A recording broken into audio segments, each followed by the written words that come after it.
To implement pipelining, we need sequence number range for the packets.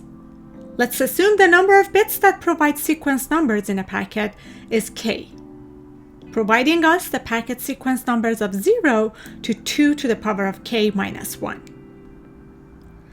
We have a window size of up to n consecutive unacked packets load.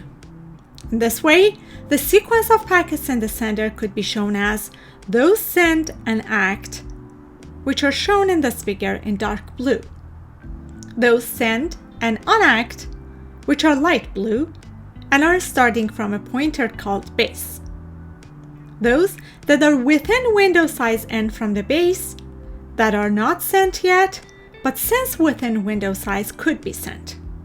These are marked with a pointer next sequence number and are shown in the figure with gray. And finally, those that are outside window size n, that are not usable, which are shown white.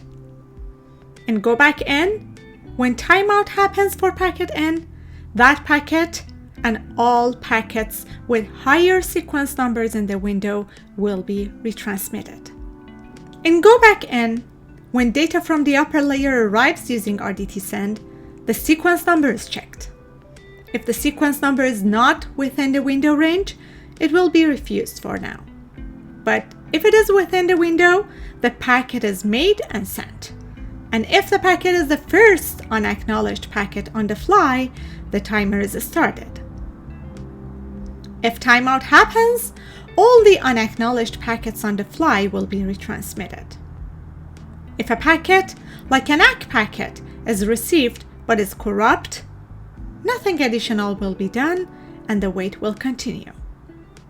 And if an ACK packet is received and it is non-corrupt, it will be checked upon the base and updated to the new value. And if ACKs for all the sent packets are received, the timer will be stopped. On the receiver side, on the event of correct packet received, if it has the expected sequence number, the data will be extracted and sent to the upper layer. The ACK for the expected sequence number will be sent and the expected sequence number updated. On any other event, the receiver will discard the packet and resend the last ACK. Go back n is an ACK-only mechanism. It may generate duplicate ACKs as it always repeats the ACK for the highest in-order sequence number. This also makes the mechanism of the receiver fairly easy as it only needs to remember what sequence number to expect next.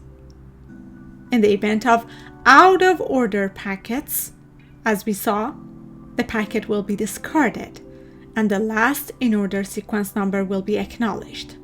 Therefore, there is no buffering and keeping out-of-order packets in the receiver side. Assume we have a window of size 4. This means the sender could have up to 4 unacked packets on the fly. Sender sends packets 0 to 3 and waits for acknowledgement.